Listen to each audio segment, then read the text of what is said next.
I Oh should yeah, probably it's start feel now like because it's feel like only haven't pressed record button until we're then. going to do that first. Yeah, Okay, now that we press record, I'll introduce myself. yeah, I'm Harriet excellent. Kemsley. Hello. Yeah, hi, all right, Harriet. So I want to talk about, so in this interview, be talking to you about your dyspraxia as well as your Korean comedy and what type of comedy you do and stuff like that. So I just want to Lovely. start by you explain about your dyspraxia and how you got your diagnosis. So since I was my mum said that when I was younger, people had said that I might have dyspraxia, but she never told me. And then when I was like in my mid-20s, everything was just chaos. And my sister was watching Embarrassing Bodies. And then she said, I was watching Embarrassing Bodies last night, and I think you might have the thing that the woman had on it. And I was like, this sounds very concerning and also insulting. And she was like, it's this thing called dyspraxia. And they did this test, like this clap test. And so she taught me the test, and so I had to do it at we were having lunch, and I did it at the table, and it went so badly that I knocked over a glass. And she was like, I think you got dyspraxia. And then my husband bought me a book about it, and I was reading it, and I just burst into tears, and I was like, oh my god, this makes so much sense. This feels like how I've lived for so long. And I ended up getting a private diagnosis, which is quite expensive. I think now it's like 3 times as much. Like, it's crazy. So I feel lucky that I did that. But what I say to people that can't afford that is that basically, if you think you have it, you have it. And having the diagnosis is a nice reassurance from somebody else, but you know yourself. And if you have those symptoms, other people don't, and they're just living their lives, and they'd read something like listing the symptoms, and they'd think, this is not me. Yeah, as you said, like if you find out later in life, then as you say, you can work out for yourself, and then you know that you have it, and you probably already before either thinking of like getting diagnosed or self-diagnosing yourself, you probably worked out some ways of working, like what's best for you and how to like support yourself.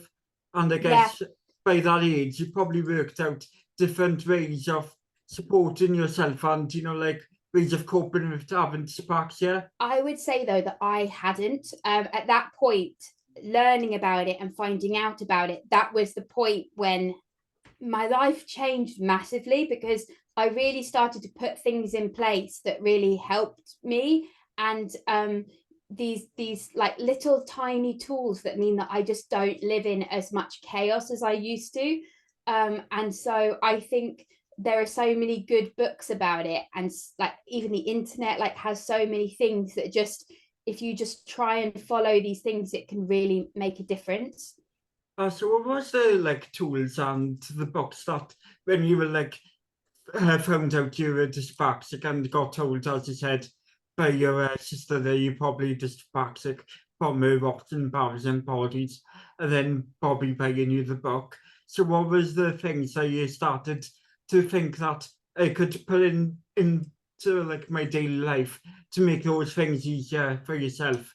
I think having a routine is really helpful, because if I don't, then I can just like uh procrastinate and just end up doing the like, and also having a place for everything. It sounds so obvious, but that is not how I lived. I would just spend so long finding things and doing things, and now like I've got into like a habit where I just have to put everything has a place. And then I save, I mean, literally an hour a day in not trying to find things. Just like all these things that just, all these like things that would just come as second nature, I think, to other people have just Yeah. like, I have a bowl by the door where I put my keys. So when I walk in, I put my keys down. And it's like I've had to really teach myself and force myself to do it. But it means I don't spend 20 minutes looking for keys, and then you're running late, and then you get flustered, and then everything gets harder. Yeah, I understand the thing about being flustered, because I think when challenge I always find with being dyspraxic myself, it's the remembering things. I say remember how you put things, as like for myself, I relate to being able to like be so forgetful, and like after like say you've taken my tablet, a few more seconds later my memory's that bad that I forget like that I taken my tablet just then. Yeah. Or you know, like I always like trying to find my remote on my phone, and then even if I just put it down in front Yeah. of me, that, or like even if it's visibly there.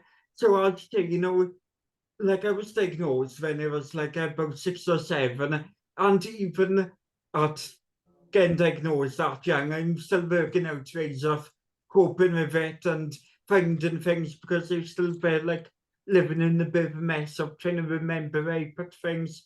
Yeah. I find one thing that's really helped is I write literally every single thing in my phone calendar. Yeah, And so I know exactly what I'm doing. I put the time in, I put what I'm doing, and sometimes I even put like the time that I need to leave in order to get there, because sometimes that can be a whole thing where you can't quite understand the concept of adding that in. But yeah, like I think it's so hard, and it's so hard. Like when I was younger, like I got banned from homework, which I thought was a really good thing at the time, but it was because I just kept losing all the sheets, and my teacher got so cross, and she was like, Harriet, every week I print off these sheets and I give it to you, and you come in the next week and you say, I don't know what happened to it, I've lost it.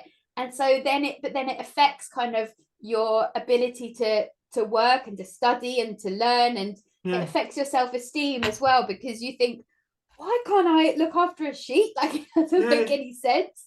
yeah, I'd say it does affect confidence, because then, you know, like if you're not remembering to do so many different things, and I'd say that even if you got told you know, you don't have to do homework, because I was saying you keep on forgetting the seats and maybe remembering to hand the work, and then, you know, like you'll just lack the confidence and be able to trust it to, you know, bring the seats and bring things in on time and to all that stuff. So I say that even though like it would probably easier not to have to think about doing homework, then as saying it then does become a bit challenging of, you know, when you are that different to everyone else in the class. And I guess when you to know you're a dyspraxic then, and getting told that you didn't have to bring in homework, I guess then you found that you felt like there was something different then from when you was just school age.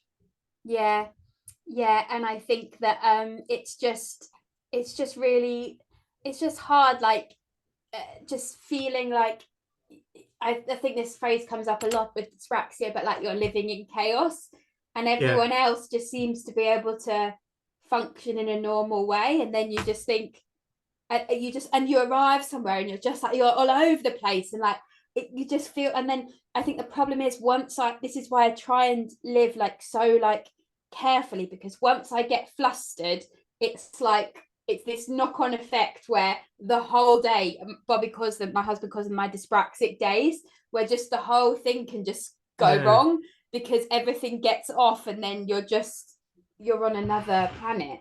Yeah, because as you say that, when you like, as you say, flustered and, you know, get a bit overwhelmed, then I guess you could get overstressed out about those kind of things that accumulating, and then it can have a ladder on effect of things throughout the day, and I guess then you tend to be more stressed or anxious, or Yeah. then like your mood kind of dips on those days, and I guess then, you know, before the time you were diagnosed and you know that you were dyspraxic, I guess that then you had quite a lot of days like that, and then a lot of days when you kind of felt if there's something on, you wish you kind of knew something about it, is it?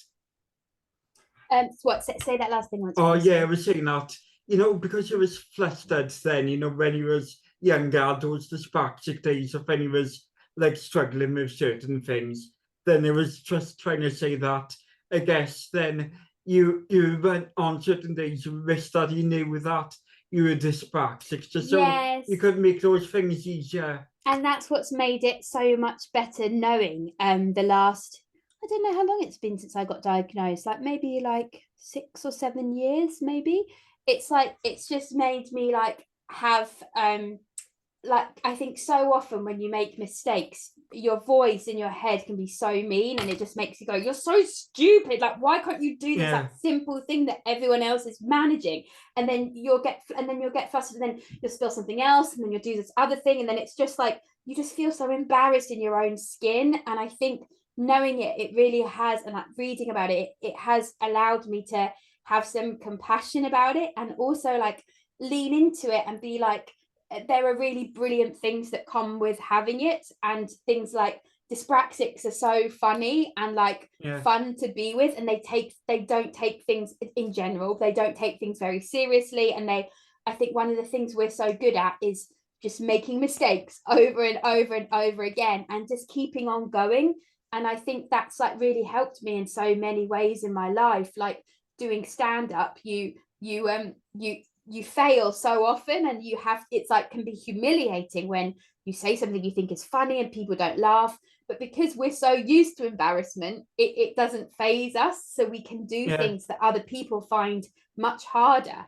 I see. It's the ability to be able to keep on trying then.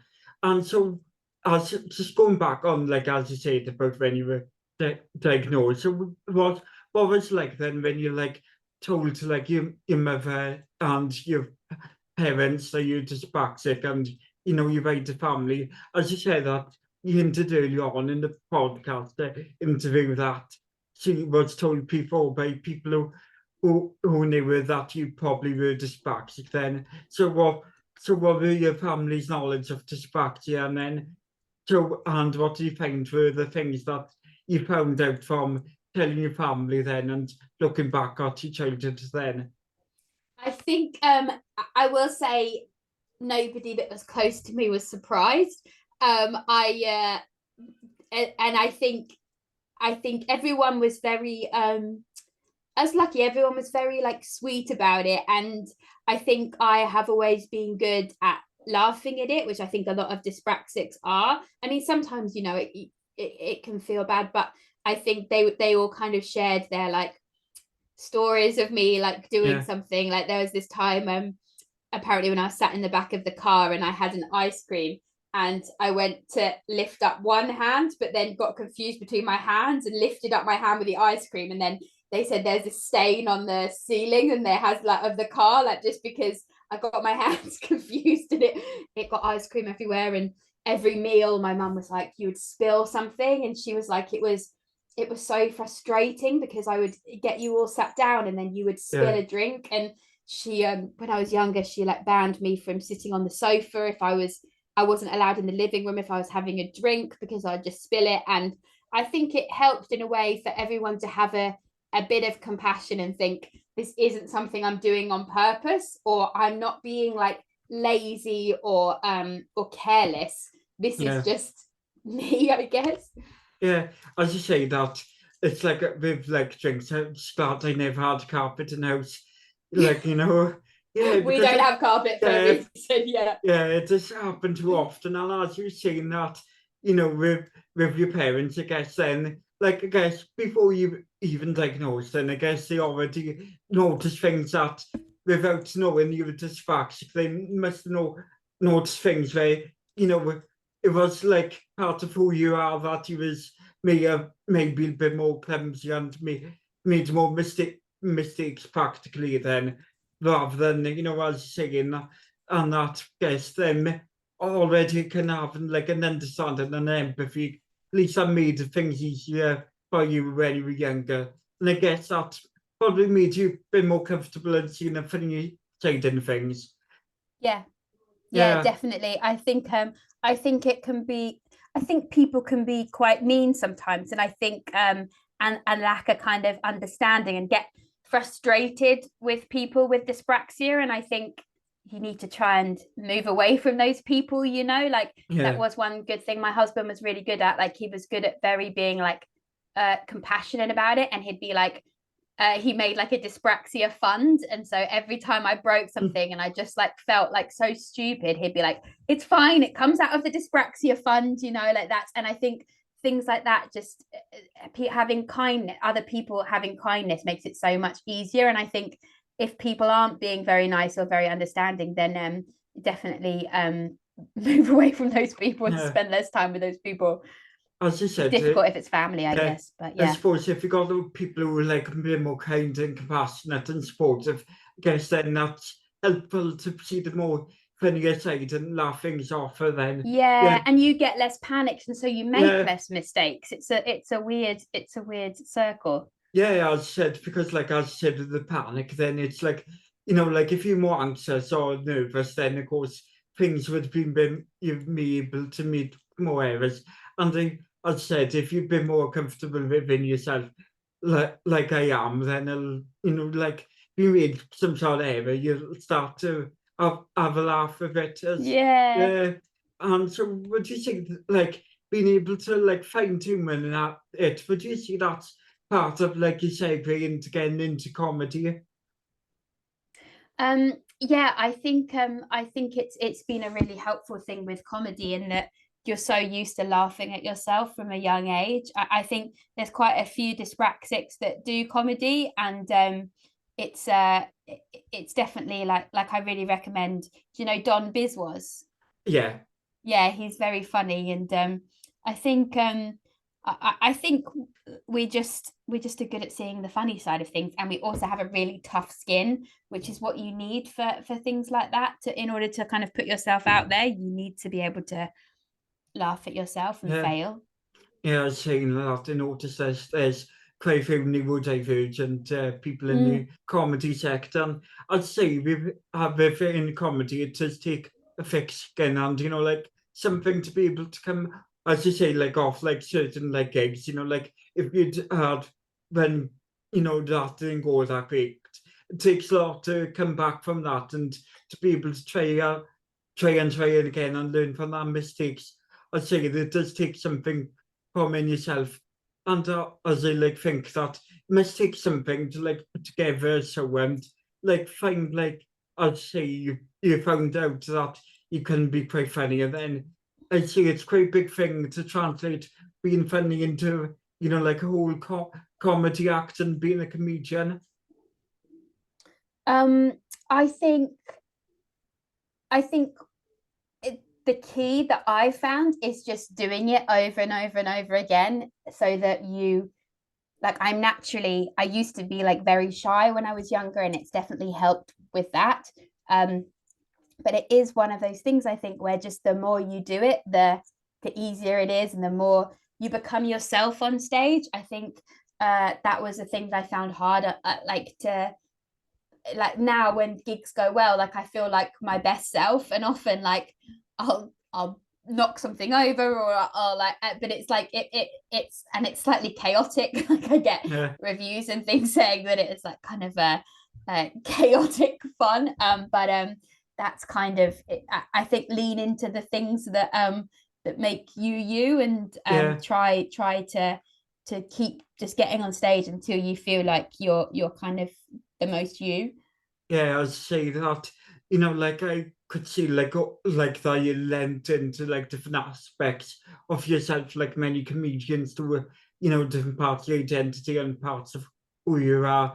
And that's from what I've seen often watching you on the television on like 8 out of 10 cats this countdown to like the Palo stand-up sketch show and recently saw you live in Cardiff and down at the Cardiff Bay when you were doing your latest stand-up sketch show. No, What was it stand-up that you sketch went show, to the the wrong stand-up. venue? Did Oh you go to the yeah, wrong? yeah.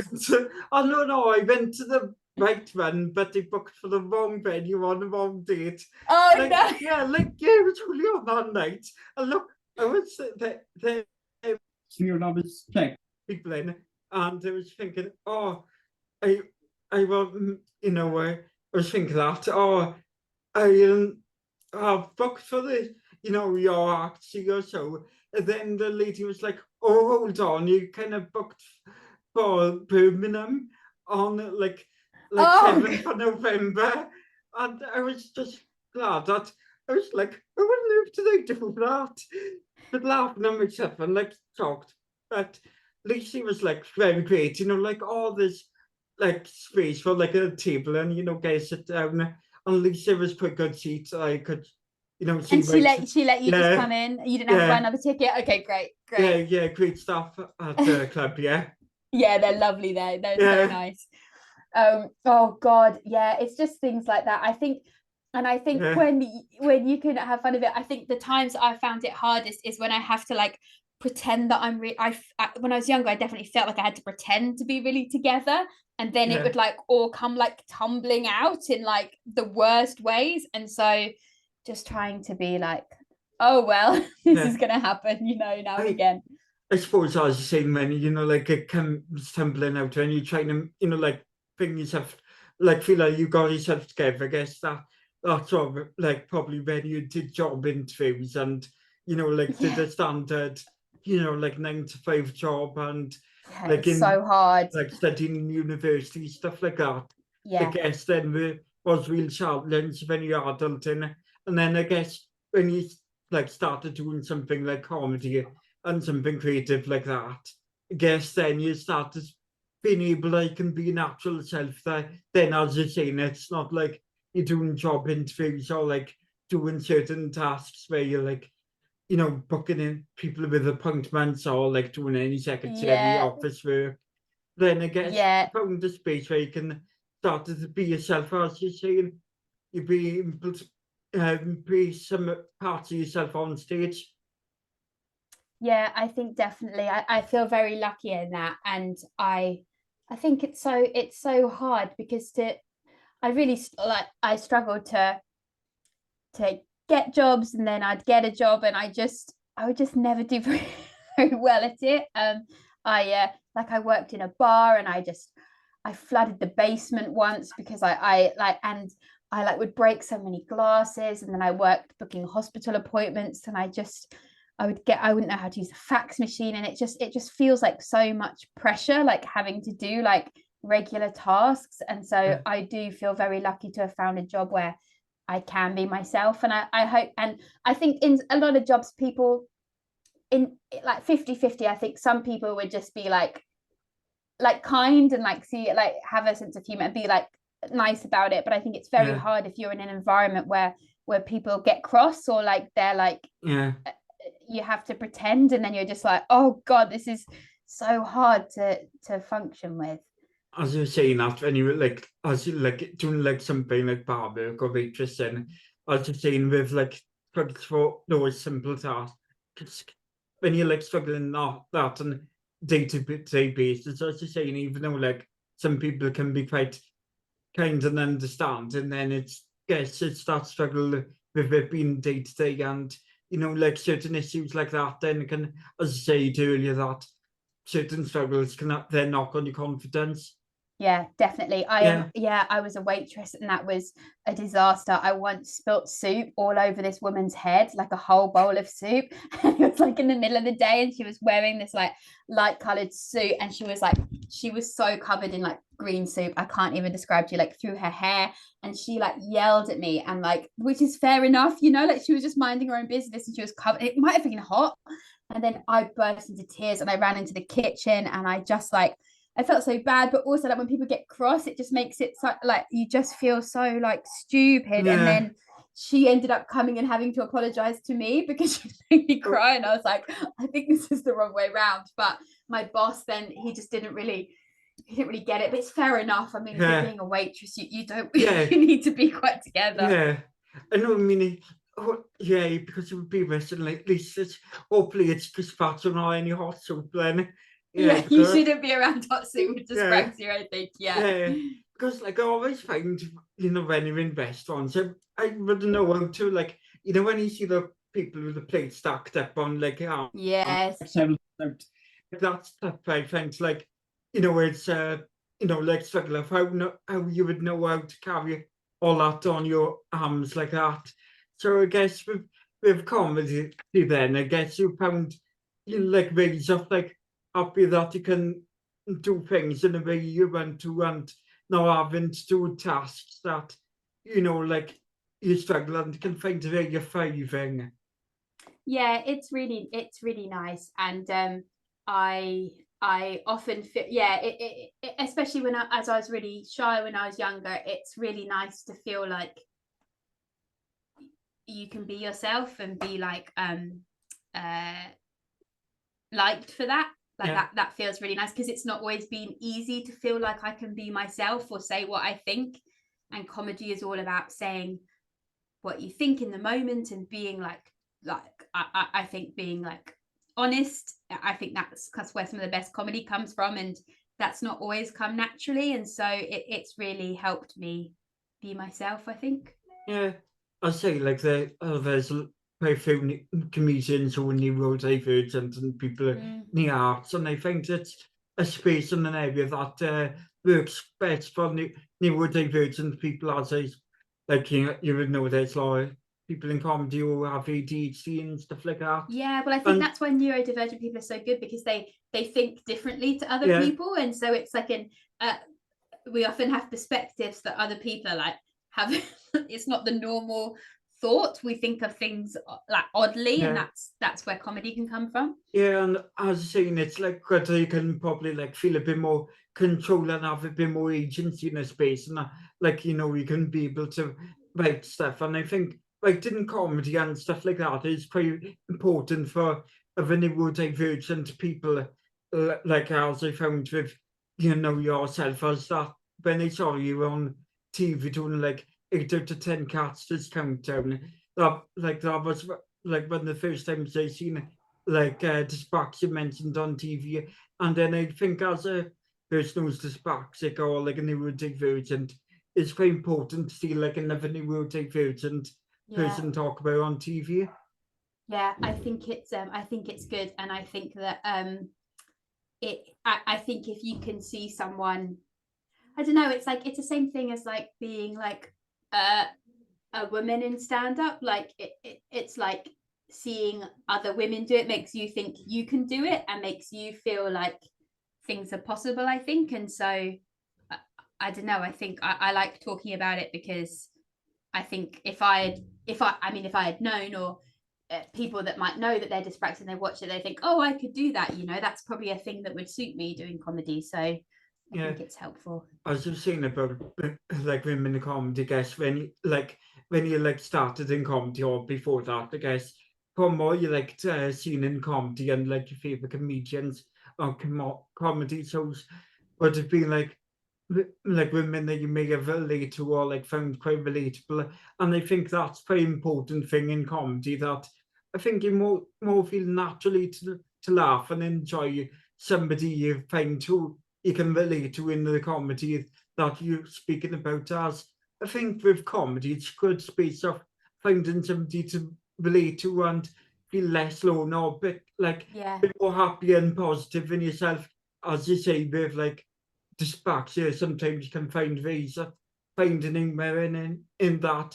But like if you see another dyspraxic person on TV talking about it, having a bit of a laugh at that, like with it, then you can feel a bit more confident and less alone in yourself if you've got lacking that personal confidence. So I think definitely. I think it can feel quite lonely, I think, when you are someone that like makes mistakes a lot. You can be quite hard on yourself. And so I think seeing people speak about it that are in, I don't know, like I think seeing anybody speak about it is a helpful thing, because you think, oh, they can do that, I can do that, or just be like, oh, that's I'm not so weird after all. Yeah. I mean, people might see me and be like, I don't want to be like her. This is terrible. I'm just like her. This is awful. But yeah, I think it's helpful. Yeah, it's definitely helpful. As I say, it's just one way of like, as I say, you bring a bit of laughter and joy in the day, and that's purpose comedy. And so when you're starting in comedy, what do you find the people that you influenced you and influenced your comedy? So one of my biggest inspirations was Catherine Ryan. I opened for her on tour like quite early on in my career, and I mean, she is like a very together, like she's almost kind of like a perfect person, I think. So she's quite different to me in that she is like very together, and she kind of always like knows her own mind, and she's so brilliant. But she was so like generous and kind, and I learned so much from watching her, because she'd be so funny, but then also she she was so like thoughtful and generous to everybody around her. She was just like constantly so funny. And then other comics I loved Maria Bamford. I think that she is somebody that is so honest about all her difficulties, and she is so unique and so herself on stage. And she speaks about things that I love watching comics that talk about things that are very truthful and maybe quite things that are not often spoken about, and making it funny, and then therefore making people feel less alone. And she is so brilliant at being so unique and making kind of the hardest subject matters so funny. As well as what type of themes does she touch on in her comedy then? So she talks about mental illness quite a lot. She's had quite a few struggles, and so she talks about that a lot. And she's also recently started talking about her mum's death, and it's so sad. Like, her mum was like included in a lot of her comedy, so I think the audience kind of feels like they know her a bit, but she's talking about something that's so hard to speak about, but also being so funny at the same time.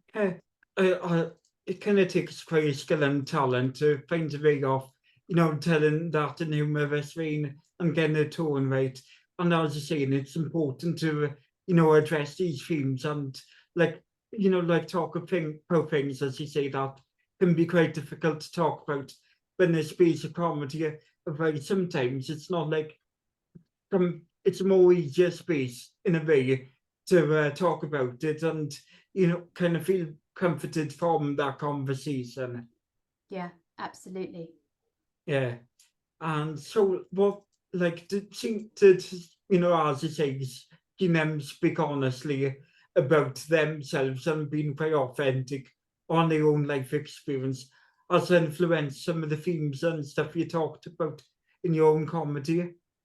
Yeah, definitely. I think when I started, I was quite dark maybe in my comedy, but that felt very normal, I think, because those were the thoughts I was having. And also I was working in this job where I had to type up the news, and I was just listening to the news all through the day, and so it felt normal to talk about those kind of things. But yeah, I think you always want to try and be interesting and say things that people haven't said before. But I think the most important thing is just to say things that you think are funny. Like, if you can make yourself laugh, then that's the key. Yeah. As Kev saying, it's like from that, like with trying again, that you find ways of like making it work time and time again. And as you said, like when you start out, that was like I think over 10 years ago then. I think something would be, when do you kind of start out in comedy?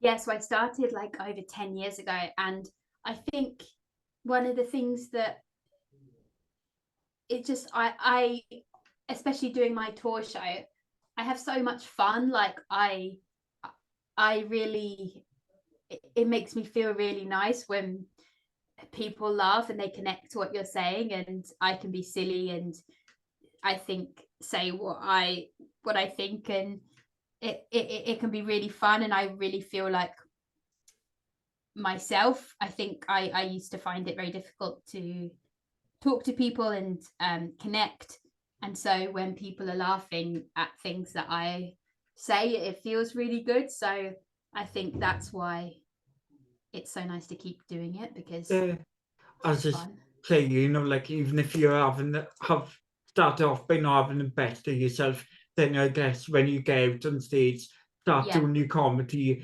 then like making people laugh and seeing people laughing, then I guess that helps your mood and your boost your own confidence then. Yeah, definitely. Yeah, because like I know, at least now you'll be like, since then, when you started your career, you've done different stuff, whether that be on radio, and then you, like as I said, you've done stuff like 8 out of 10 Captures Countdown, and managed to like touch on by different themes in comedy. As say recently you talked about being a mother references to like stuff from your childhood and to like, you know, like person, like body image of women in society. And as I said earlier on, you just about dyspraxia as well in your comedy. Seen that before in sketches, like when I saw you on the stand-up sketch. So, and you acted out something, segment from your diagnosis. You remember what's that? And like saying that you, when you were getting diagnosed, you tripped over a bowl. Yeah.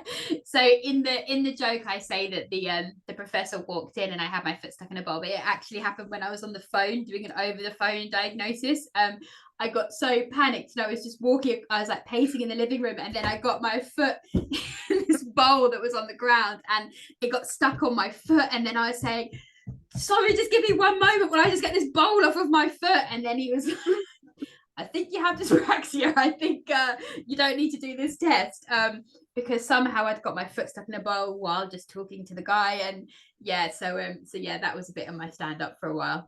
Yeah, yeah, I could see that and stand up from that TV show when you, yeah, I could tell that's one of the key things you were with, including your stand up. And as I said, you've been on 8 out of 10 cats, and that was the first place I saw you. And you done on that, you did stuff out like Alan Carr to, you know, Son Locke. And so, what was your experience of working on with comedians on shows like that? It's really nice. I think that it's like it's really intimidating because these are like the best people in the world at comedy. Like Sean Locke is one of the, and Alan Carr. I mean, they're just the best. And so you're sitting there and you're thinking, nobody wants to hear from me. Like these are the best people in the world. And so it's hard to kind of keep talking and being involved. But I think the more you do, the more fun you have, and the more you get involved, the more you're kind of the more you enjoy it. But sometimes you just sit back and you're like, this is so funny, this is so brilliant, and then you're like, wait, I'm here too. So it's but it's very fun. I can imagine it must be quite different going from like as you like performing on stage, you know, like doing stand-up shows, then being like in a TV studio with, as you say, you have like comedians that you watched before on TV, whether like Live in Apollo, and then, you know, being in the same space and, you know, and like bouncing off jokes from each other then. Yeah, it's really nice. I think stand up, like generally with gigs, like there's a real camaraderie, like you go through something together with the other comics, but a lot of the time it is a very kind of individual thing, like you're working on your act alone, like it's just you on stage at the time. And so it is really nice to do things with other people and kind of bounce off other people that have similar brains to you. It's very fun. Yeah, I could tell like the fun enjoyment from what, as I said, watching stuff like 8 out of 10 cats, and as I said, being able to see comedians like Son Locke, who I really enjoyed on the show, you know, doing like the you know, when you add different items, you know, bringing them onto the show. And yeah, you know, and as you're saying that, you know, like about the natural sense of dyspraxia, I could see that on the show. And, you know, like, yeah, the kind of naturally sense of humor that you bounce off the different, you know, people on the show. And I guess probably like must have been like something maybe helpful in your career, being able to work with like every comics long established to get that confidence or get a bit of advice, or, you know, like chat to them about their career or like about their comedy as well. Yeah, exactly. And I think that when someone like Sean Locke laughs, like that's the best feeling in the whole world. Yeah. So that definitely makes you feel good. But yeah. As saying like definitely that's good. And yeah, as say, you know, like you'd been at it for like many years doing the stand up, and then towards several shows, including going to like places like the Edinburgh Fringe, and and what were, and now you, as I said, you like done stuff like you know, like TV shows with, and I know you done when with yourself and your husband on getting married, and yeah, different stuff like that. Yeah, it's been really fun doing lots of like different things. I think it's that's the amazing thing with doing comedy. All these random things come off it, you know. Like I think, yeah, that's I always try and think like the stand up is like the day job, like you go Yeah, back to that, but there's all these fun things that can come off it. Yeah. yeah, because I like, at one point you did end up doing a podcast yourself anyway. Like I listened to that one before, and like you did it called "Why Is Harriet Crying?" Yeah. So, like, tell a bit about the podcast you used to do called "Why Is Harriet Crying?" And like I've been Fifi, and like struggles with like anxiety and that can be related to dyspraxia, and like a recurring thing. So what do you think was the origin of like starting the podcast with that title? Yeah, so I did it with one of my favorite people, Sunil Patel, who's a very funny comedian. I recommend checking him out. He is very together, quite serious. He hasn't cried since he was 7 and tripped over a dog, whereas I live in chaos, especially at the time. I think like when we started it, like I think I might have just got my diagnosis, or and I was just would get overwhelmed and flustered and just cry very often. And so each week there was the idea that we'd talk about a time that I cried, and I would try and make Sunil feel something, and it would never happen. And it was just like, it was kind of like a mental health podcast, like in a way, but it was very silly and very light. And we'd get people on and talk about times that they also had cried about something stupid. Like I just kind of wanted to make fun of it, because I think if you can laugh at these moments, then Yeah, it makes it so much easier not to take things too seriously. as I said, like if I felt it was more like a comedy podcast and mental health. As you say, you like Yeah.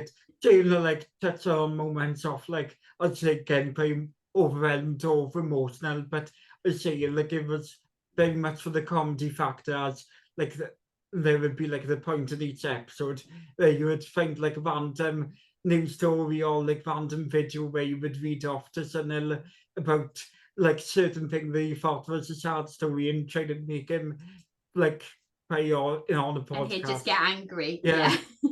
yeah. As I said, like listen to that, I thought like say something like you probably when you read up about dyspraxia, like you see the link with like I've been feeling getting very emotional, like and empathetic over stuff. So do you feel that some of that is related to being dyspraxic? Yeah, I think so. I think I would just get very overwhelmed and very anxious, because I would be so worried about making a mistake or doing the wrong thing. I think you can get all these like things in your head. Like I definitely like, I think because as well, like I'd sometimes say the wrong thing or misunderstand something and respond wrong, and then I worry that I'd upset people, and so I'd have to go through everything in my head before I said it out loud, or I'd have to think everything through like so much in ahead of time so that I wouldn't make a mistake. And then when you do make a mistake, it's just like it's just exhausting. And so yeah, I think definitely talking about it and laughing at it helps. Yeah, I suppose highlighting on something like that is one thing that's when people hear about dyspraxia and like the general definition of it. Because like as you say, normally like people think of the practical clumsiness, the bit like messy with things in order, then as you've seen that, you like had to think about like certain things as you were saying of that, and I guess it's one of those like traits that maybe some people wouldn't know or understand and think of being dyspraxic, and like something that can like you know overlink and be umbrellas of other neurodivergent conditions, and like Yeah. as I say, some being autistic, like with some of that can relate. And I say like there's some things that you look on other neurodivergent conditions and you do see similarities there. Yeah, definitely. I think that it's definitely a spectrum, and I definitely have Yeah, things like I don't like change very much, and so sometimes I can find that very overwhelming, and I don't always know the right thing to do, and so that can feel that can feel bad. And so yeah, I think it's all quite related, I think. Yeah. As you were saying, like with change not knowing the right thing to, then it's like, That was a dyspraxic moment. Aaron just threw his pen over his shoulder. yeah, and I was saying, it's like, like you kind of got, like, if you already planned things ahead in your brain, and then like you things around, and it gets, then yourself, you're going to go be working with your own internal way of planning things, and like can work around that. So I guess certain ways of like coping mechanisms, I guess, then that can be like struggling with the dyspraxia then. Yeah, definitely. I think definitely, and I think that it's just everything can add up. Like it sounds like silly things to people. You're like, oh, I spilt something down my top, but then if you're going somewhere like important and you have to look together, and then you're very scruffy, and then you can't find something, and then you leave late, and then you go the wrong way, and then you like just like fall in a puddle. Like it's just all these things add up, and then you just think, why am I not like a together person? And then you turn up and you've forgotten something, or you say the wrong thing, and it just like it can affect your self-esteem, I think, and that affects your like anxiety. And yeah, as I said, it can affect your self-esteem, and it can affect like how you feel it, like independence and stuff like that. And you're like, I was just saying, like if you like, like struggling to know like sense directions and remembering certain things, it's then makes harder, I guess, to try new things and go new places. Then, as I said, and that's important of over time learning those coping mechanisms and having plans in places. Assume that if you were to go to a new place, then you would like look it up on like Google Maps or wherever. It can just make your day sometimes like 15% better, and it can stop that like that turn in your day when just everything goes to shit, and it's just madness. Yeah, because like there's that time, even though like if you've been that way before to that place, then it's like sometimes with the dyspraxia, then you can remember things once, but like then again on one day, like you kind of like forget certain things. Yeah. Yeah. Yeah. Yeah. Yeah, and so like as I was saying, I'm talking about like the self-esteem and the confidence with dyspraxia, and as I said, the anxiety. So what has been your experience with mental health, and have you found like with like certain struggles and like getting diagnosed later on life, that you found that you had to like try like therapy and like certain therapies to help you? Yeah, I think I thought when I found out I'd be like so happy when I first read about it, and I started crying, and I was like, oh my god, this is so much like me. And I thought, oh, if I get diagnosed with this, I'll feel so happy, because I'll feel so pleased to understand myself and to have like a reason. And then actually I felt, when I did get diagnosed, I felt really sad and like a bit like wistful for the time that I hadn't known, and that I just kind of had been so hard on myself, and I just felt like I'd like made so many mistakes, and just no one had known why, and I just had looked like such an idiot. Like I just was hard on myself. And so one of the therapy, I've done a lot of therapy, but I think the thing that helped me the most was this therapy called DBT, and it's not necessarily for dyspraxics, but I think one of the things that's good about it is that it's not just kind of going through all your thinking and the things that have happened and like your life. It's giving you like tools, which I think are some of the most helpful things for dyspraxia. Like, of in this moment, if you do this thing, I have had PTSD before, and it really helped with that as well. And also just times when I would get a bit panicky, of just things to do in that moment, that rather than lean into it and you become more panicked and you go down a spiral, you do actions like you just put cold water on your wrist, and you take a series of breaths, and you have a sweet that you like, and you go for a walk, or you just like little things like that just help you have tools to help yourself, rather than just not knowing what to do when you start to panic. Yeah, I was just said that sounds really helpful for yourself, and something that would be really helpful for somebody like myself, or like any other dyspraxics or people who are, as you said, struggling with anxiety and like self-esteem and confidence. And as you're saying that, like probably when you got diagnosed, then it's like probably, as you said, that you found like really stuff like finding like laughter over the years and like way of getting, you know, like parents like understanding. And as you said, your teachers went to like shouty at you or angry with you, but like said you could you know, like skip doing homework, but like some things, as you said, you affects your confidence. And I guess you had that moment of mixed emotions because you like, I guess you felt like bit like a random big grief, not having that diagnosis before in time. And I can understand how not having a diagnosis of a neurodivergent condition, as said, was it CPTSD, was it? It's not CBT, it's actually dialectical behavioral therapy. So it's called DBT. I really recommend it to everybody. I said that because that can you help with the you know, like certain if you, as you said, seem to have panic attacks, and is it that yourself you're having panic attacks and could help yourself with that? Exactly, that's it. It's just learning how to help yourself and then learning how to not get in that place in the first place, where you can look at your thoughts and be more practical. So I really recommend it. And I guess you found your mental health improved a lot then from that. Yeah, definitely. Great. Seems like we covered a lot in this podcast. I think so. Thank you for having me. I'm just going to look over, like I think we've covered most of the topics. I said,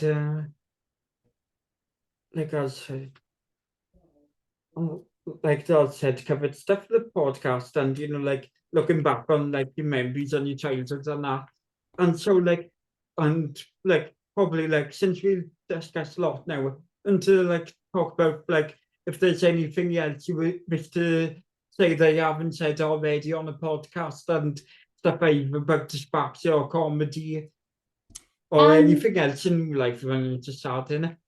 Any other I think just I think dyspraxics are just like we're a bit different, but I think lean into that and try and embrace it and try and have fun with it.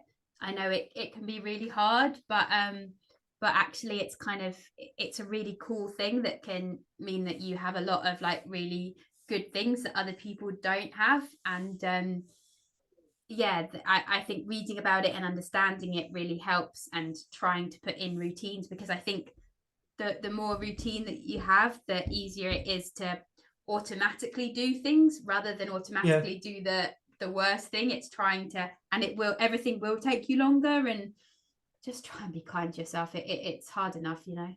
Did you remember the titles of the books that you were reading throughout, again, diagnosed? I'm trying to think. I read a lot of books about it. I met one of the authors, actually. I did the dyspraxia conference thing, and I met one of the Janet something. Hang on, let me have a look at the dyspraxia books I had in my library. Maybe it was when I had a Kindle, I think. Oh no, I have to sign in. Hang on. Oh my god, sorry. All right. It never recognizes my face. Tell you what, I'm just going to get a quick drop of water. If you don't mind. Good idea. Yeah, go for it. Great. And then I might go for it.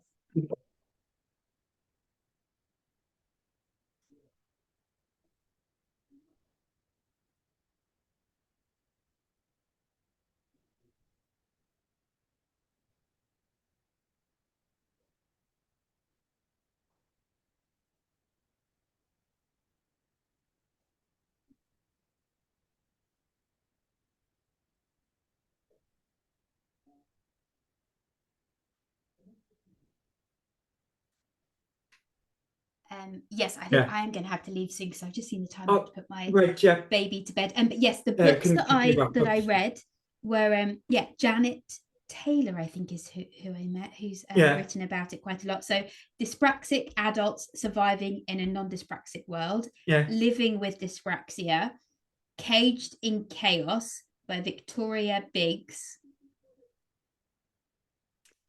And yeah, I think those are the books that I read. And